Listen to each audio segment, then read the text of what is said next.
Hello and welcome to another episode of the Dyson Leadership Podcast. I'm your host, Nick Dyson. And today for this episode, we're going to be talking about 5 key characteristics of highly effective leaders. Now, this is the type of list where you've probably seen it at some point or seen some of these traits mentioned in some way. It's perfectly fine. It's one of those things, though, where these are the traits that typically show who and what is a good leader. Because if a leader has these types of traits, it shows. I want you to go ahead and just take a moment. Think of a leader who really impacted your life, somebody who really made a difference for you from a leadership perspective. I guarantee you they had at least a few of these traits. So I'm going to go through this list. We're going to talk about them. But I know for me, when I was thinking about the list and writing down what this was going to be for this episode, there are leaders in my life who really made a huge impact on me and for me. And those are the types of leaders that have these characteristics that we're going to discuss. They are really effective leaders. They were motivational. They really encouraged you. And it's because they had these characteristics. I'm not going to bore you to death with a lot of backstory and details. Let's just go ahead and jump in and talk about these 5 characteristics or 5 traits of highly effective leaders and why you should care about them. So first off, number 1 is empathy. And I'm always upfront and I tell people empathy is actually one that I struggle with the most personally. Empathy is something that for me does not come overly natural. I have to really try to be more empathetic. I'm just a cut and dry, very blunt kind of person. But yet highly effective leaders are empathetic. What exactly does that mean? Well, the empathy idea is kind of understanding the other person's position, understanding where they're coming from. Hurting or upset over something, you can understand and somewhat relate to where they're coming from. You know, for me, I am a very strong personality type. If you look at the Myers-Briggs, something like the ESTJ, or from a DISC type, a high D, you're looking at characteristics for me where I am more just a blunt, upfront individual. Empathy is not something that I focus on. But I try to get better at it because it is a weak point for me. It is something that I've had to identify as something I do not do well. And so for me, a lot of times I struggle to see the other person's perspective. It's, well, you should just do things my way. I told you how to do things. You need to go do it. It's that very blunt and direct kind of leadership, which that's not always the most effective. Being able to understand why somebody cares about something, why they want to have this different perspective, or why something bothers them or concerns them in a way that it doesn't you. That is the idea of being an empathetic leader. Here is just an example of how you can see this in leadership. Think of a time you worked with a leader, or maybe you have a follower and the follower really felt heard. And for you, maybe it was a leader, you really felt like they listened to your concerns, your thoughts, what you had going on, what was on your mind, and you felt like they actually cared and actually listened to you. That's a characteristic of empathy because they are seeking to understand what concerns you, what's going on, why does this matter to you, and they're leading you from that approach. That is an empathetic leadership approach. And so leaders who have this trait or work on this trait, they really make their followers feel like they are heard and respected. And that makes all the difference. So think about it. When I was asking you to think about a leader who really inspired you, were they empathetic? Were they not? Characteristic or trait number 2 is decisiveness. So just think about what it means to be decisive. Decisive is the idea of when somebody comes to you with a problem or something that's a challenge and they're looking for an answer, a solution, you can just give them an answer. You can make a decision. You can move forward. Leaders who are highly effective often don't have to sit and think about 20 different options and what's the best, because there is an issue of decision fatigue or overwhelm of options. But there's a lot of leaders who they can look at the situation, they can look at the scenario, they evaluate things quickly, and they make a decision. That is being decisive. Think of a lot of great military leaders or political leaders in times of war. Think about how they did not have time to evaluate all the options and all the things going on because people's lives were at stake. They had to be decisive. And often we herald those as great world leaders of different trying times. It's because they had to make very decisive decisions and they had to make them quickly. Now, think about in a business setting, if you have something that's going to directly impact revenue, the bottom line, or recruitment and retention, a lot of times you have to be very decisive. You make a quick, effective decision to move forward. Now, is it always the right decision or the perfect decision? No, probably not. It's something that can move the bar forward, can move the organization forward. If yes, then those are the types of decisions we need to make. Now, I know you're probably already thinking, well, Nick, in the first point you made, you were talking about we need to be empathetic and listen to people and hear them out. Absolutely. But you also need to be able to be decisive. Because if somebody comes to you and it's here's 20 problems, here's 20 ways this will not go right, and 20 different situations going on, and you ask them about a solution and they give you 20 new problems and ways this is not going to work, but you have a definitive answer, you're not going to get any progress by listening to all of their problems. You're going to give them a decisive answer and hopefully they run with it and go forward and stop going on. But yet you may have somebody who is a highly effective employee and they come to you and they say, I've got all these problems in this situation. You say, great. You go through some type of decision making or process. You're still being decisive, but you're guiding them along that process to be decisive themselves. And so that is something I want you to consider as well. Third characteristic I want to detail today is the idea of integrity. And this is one I will say goes to the very core of who a leader should be. A leader should be somebody of integrity. Now, if a leader is being immoral or unethical or doing things they're not supposed to be doing, they lose all credibility and all respect in various different ways.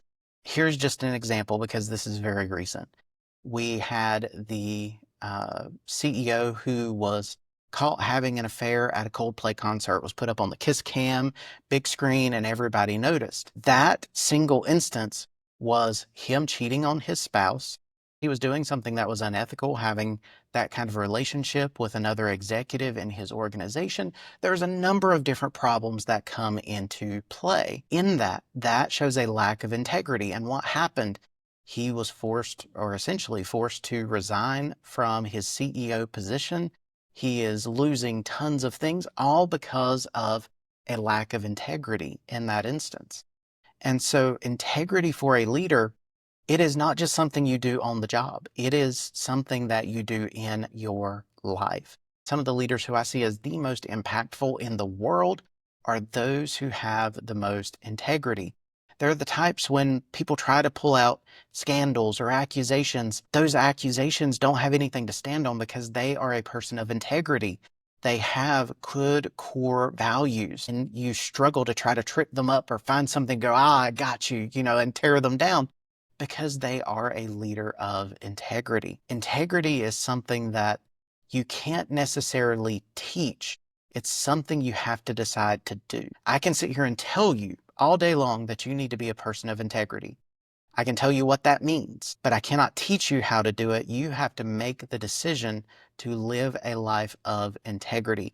And leaders who make that decision, that is a characteristic that sets them apart from other just common or average leaders. Characteristic number 4 is the leader's vision. Now, leaders without a vision, they don't take organizations very far, just to be honest with you.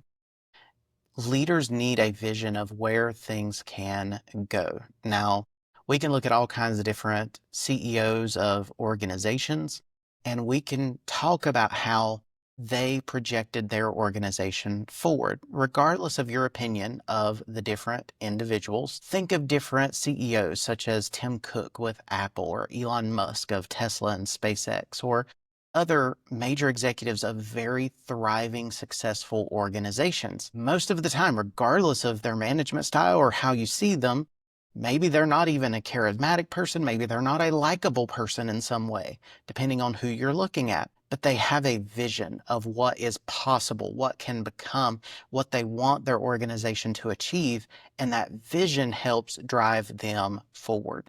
Now, this is something I see in a lot of us who work in leadership development, like myself and fellow Maxwell coaches. I see it in John Maxwell. I see it in educators and higher education. Not all of them, but some.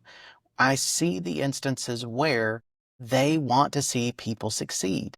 They believe in the best of people. They believe in the possibilities of what you can become. And because of that, they give you their all. They want to see you successful. They want to see you proceed. They want to see you move on. They want to see you reach success in life. It's because they have a vision, whether it's a CEO having a vision for an organization or an educator having a vision of what their student can become. Those are things that is leadership vision. The last key concept that I want to share with you is the idea of adaptability. Now, this is something I talk about a lot in leadership development. And what this looks like, it really varies person to person, but you need to be able to be adaptable to different situations. Now, if you have a situation comes up that you've never experienced before, you've never seen anything like it, you've never had to address it in your company, how do you handle it? Generally, you're going to look at similar instances, similar things. Maybe there are certain aspects you can pull from or relate to. You can maybe go find somebody who's been in that type of situation. You try to find something to be able to address the problem and then to continue and proceed on. It's something where you using all the resources available, being flexible and not just rigid to systems is important. I thought about the story even while I was driving to this place where I'm recording this video. And there was a story one time of a military base where there was a couple soldiers standing guard by a park bench. And the base commander was new and was asking the soldiers why they were standing guard. And they said, well, we were just on schedule. We were assigned this guard post, and it's been this way from the last base commander. So the new base commander, he reaches out to the former base commander and asks the question, why are these guards standing guard at this bench? What's the importance of this bench? And the old former base commander says, I really don't know. It was like that when I started. And I thought since there was already a schedule, there was already a plan, there was these soldiers assigned to this guard post, I just kept it going. I kept making the schedule, kept assigning out guard duties for this bench, and we just kept it going because I thought that bench must have been so important. So this new base commander, he reaches out to the prior base commander, going back another set of leadership. And he asked this base commander, why did you assign these guards to guard this park bench? Why is it so important? And that base commander said, you're joking. They're still guarding that park bench. And it was because of while he was on command of that base, he was in leadership, they painted the bench and he put a couple guards there to make sure nobody sat on the wet paint. Yes, it's that silly, that simple. But it took multiple generations of leadership for somebody to raise their hand and go, hey, why are we doing this that way? Why is this happening the way it is? There was not adaptability in that story. It was just, we're going to continue doing the same things the same way we always have. So instead, somebody asked the question, somebody raised their hand, and they realized it wasn't needed. Those soldiers could be put on different posts. There could be different things they could be doing to better use their time, better serve there on the base, and things changed. A lot of times leaders get stuck in a rut, doing the same things the same ways. We do not adapt and we do not embrace change. But sometimes change is exactly what we need to move forward and be more successful. So these are 5 characteristics of highly effective leaders. Let me know in the comments of wherever you're consuming this content, whether it's on YouTube or a podcast platform, which of these do you feel like is your strongest or your weakest characteristic? Which one do you want to improve in the most? Which one do you see as the most impactful from leaders that you've had in your life? Let me know. I'd really like to hear from you. Be sure to subscribe, follow along wherever you find this podcast, this content. I'm going to be posting more leadership content, tips, talks, topics, all of those things out here to add value to you. So please follow along, subscribe. I want to add value to you. If you want to find out more about what I do, go to dysonleadership.com. The link is in the description for wherever you are listening or watching this podcast. And I hope you join me again on another episode of the Dyson Leadership Podcast.